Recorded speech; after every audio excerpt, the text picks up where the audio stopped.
بسم اللہ الرحمن الرحیم۔ السلام علیکم وظائف میڈیا کے پیارے دوستو، میرے پیارے دوستو، اللہ رب العزت کے جتنے بھی پاک مہینے ہیں، ہر ایک مہینہ اپنے اندر بے حساب طاقت اور تاثیر رکھتا ہے۔ آج کی اس ویڈیو میں ہم آپ کو ماہ شعبان کے اس آخری عشرے کے حوالے سے ایک نہایت ہی آسان اور مجرب وظیفہ آپ لوگوں کی خدمت میں پیش کریں گے کہ اگر کوئی بھی مسلمان بہن بھائی یہ وظیفہ کر لیتا ہے تو انشاءاللہ اس عمل کی برکت سے اس کی تمام جائز حاجات پوری ہو جائیں گی۔ پیارے دوستو، کوئی بھی ایسا مقصد ہو آپ کا جس میں آپ کامیاب ہونا چاہتے ہوں، لیکن اگر آپ کی وہ حاجت پوری نہیں ہو رہی، وہ آپ کا مقصد پورا نہیں ہو رہا، تو یہ وظیفہ آپ لازمی کر کے دیکھیں۔ انشاءاللہ جب آپ اس وظیفے کو ماہ شعبان کے اس آخری عشرے میں کریں گے، یعنی 20 رمضان سے لے کر 20 شعبان سے لے کر 30 شعبان کے اندر یعنی اس آخری 10 دن جو شعبان کے ہوتے ہیں، اس میں سے کسی ایک دن اگر آپ یہ وظیفہ کرتے ہیں اور دعا کے لیے ہاتھ اٹھاتے ہیں، انشاءاللہ اس عمل کی برکت سے آپ کی وہ جائز حاجت لازمی پوری ہوگی۔ پیارے دوستو، یہ وظیفہ قرآن حکیم کی مبارک کلمات کا وظیفہ ہے، اور یہ وہ کلمات ہیں جسے حضرت موسیٰ علیہ السلام نے پڑھ کر اللہ سے دعا مانگی۔ پیارے دوستو، اس سے پہلے کہ ویڈیو کا باقاعدگی سے آغاز کریں اور آپ کو آج کے اس وظیفے کی طرف لے جائیں، آپ سب نے مہمانوں سے درخواست کرتا ہوں کہ ہمارے اس چینل کو سبسکرائب کر لیں اور بیل کے آئیکن کو بھی دبا دیں تاکہ آنے والی ویڈیوز اب تک بآسانی پہنچ سکیں۔ پیارے دوستو، حضرت موسیٰ علیہ السلام نے اللہ سے درخواست کی، یا اللہ کوئی ایسے کلمات سے نواز کہ مجھے جب بھی تمہاری مدد کی ضرورت پڑے تو میں ان کلمات کو پڑھوں اور تیری مدد مجھے حاصل ہو جائے۔ تو حضرت موسیٰ علیہ السلام کو اللہ رب العزت کی طرف سے جواب آیا، اے موسیٰ، اگر تم یہ چاہتے ہو کہ تمہاری دعائیں قبول ہوں اور میری مدد تمہیں حاصل ہو تو تم لا الہ الا اللہ پڑھ لیا کرو۔ پیارے دوستو، لا الہ الا اللہ ماشاءاللہ ہر زبان پر یہ زبانی یاد ہوتا ہے، ہر ایک مسلمان بہن بھائی کو لا الہ الا اللہ پڑھنا آتا ہے۔ تو حضرت موسیٰ علیہ السلام نے بھی اللہ سے درخواست کی اور عجب میں پڑ گئے۔ حضرت موسیٰ علیہ السلام نے فرمایا، یا اللہ لا الہ الا اللہ تو تیرے ہر بندے کو آتا ہے، لا الہ الا اللہ تو تیرا ہر بندہ پڑھتا ہے، میں تو تیرا خاص بندہ ہوں، تو کیا میں یہ کلمات پڑھوں لا الہ الا اللہ؟ اس میں کیا خاص بات ہے؟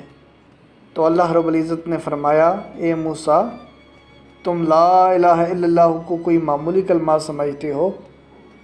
اگر ایک طرف میزان میں پلڑے میں 7 زمینیں اور 7 آسمان رکھ دیے جائیں اور دوسری طرف لا الہ الا اللہ رکھ دیا جائے تو لا الہ الا اللہ کا پلڑا بھاری ہو جائے گا۔ پیارے دوستو، پڑھنے میں یہ کلمات جتنے آسان ہیں، لیکن یقین رکھیں فضیلت کے لحاظ سے اتنی ہی بڑی برکت اور فضیلت رکھتے ہیں۔ پیارے دوستو، لا الہ الا اللہ کی اور بھی بڑی فضیلتیں آئی ہیں، جیسے کہ ایک حدیث پاک میں آتا ہے، جس کی زندگی لا الہ الا اللہ پر گزری اور لا الہ الا اللہ پر موت آئی، وہ بغیر حساب جنت میں جائے گا۔ پیارے دوستو، یہ کچھ چند فضیلتیں تھیں جو کہ میں نے آپ لوگوں کے سامنے پیش کی ہیں تاکہ وظیفہ کرنے سے پہلے آپ کو ان کلمات کی اہمیت کا اندازہ ہو سکے کہ یہ جو کلمات آپ پڑھنے جا رہے ہیں یہ کوئی معمولی کلمات نہیں ہیں، جنہیں نبیوں نے پڑھا۔ جب ان پر مصیبتیں آئیں، پریشانیاں آئیں تو نبیوں نے یہی کلمات ادا کیے، تو اگر ہم یہ کلمات پڑھیں گے تو ہمیں مدد کیوں نہیں حاصل ہوگی؟ تو چلتے ہیں آج کے اس وظیفے کی جانب، ماہ شعبان کے اس آخری عشرے کو۔ سب سے پہلے جان لیں کہ ماہ شعبان کا آخری عشرہ کیا ہے۔ ماہ شعبان کے آخری 10 دن آخری عشرے میں آتے ہیں۔ تو ابھی اگر 22 شعبان چل رہی ہے تو آپ کے پاس 30 شعبان تک کا وقت ہے۔ 30 شعبان تک کے اندر ہی آپ یہ وظیفہ کر سکتے ہیں۔ اور اس کا سب سے بڑا فائدہ کیا ہے کہ آپ کی کوئی بھی ایسی خاص حاجت جو کہ پوری نہ ہو رہی ہو، انشاءاللہ اس عمل کی برکت سے آپ کی وہ خاص حاجت پوری ہو جائے گی۔ چاہے آپ کے نوکری کا مسئلہ ہے، چاہے رشتے میں رکاوٹ ہے، چاہے قرض سے نجات چاہتے ہیں، چاہے رزق میں اضافہ چاہتے ہیں، کوئی بھی دلی خواہش ہو سکتی ہے۔ ہر ایک انسان کی اپنی اپنی خواہشات ہوتی ہیں، تو جو بھی حاجت آپ اپنے ذہن میں رکھ کر یہ وظیفہ کرو گے انشاءاللہ اس میں وہ کامیابی حاصل ہوگی۔ لیکن یاد رہے، جو بھی آپ حاجت اللہ رب العزت سے مانگ رہے ہیں وہ حاجت جائز ہونی چاہیے۔ اگر کوئی شخص گناہ کی نیت سے یہ وظیفہ کرے گا تو وہ ناکام رہے گا۔ صرف ایسی خاص حاجت جو کہ آپ سمجھتے ہیں کہ یہ جائز ہے اور کوئی گناہ کا کام نہیں ہے۔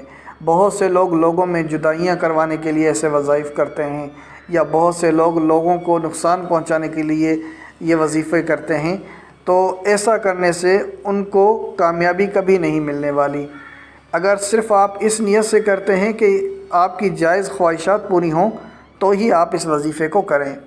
تو بہرحال وظیفہ بہت آسان ہے کہ ماہ شعبان کے اس آخری عشرے میں، اب چند ہی دن رہ گئے ہیں، اس کے بعد رمضان المبارک شروع ہونے والا ہے، تو رمضان المبارک سے پہلے ہی آپ نے یہ وظیفہ کر لینا ہے، یعنی آخری عشرے میں۔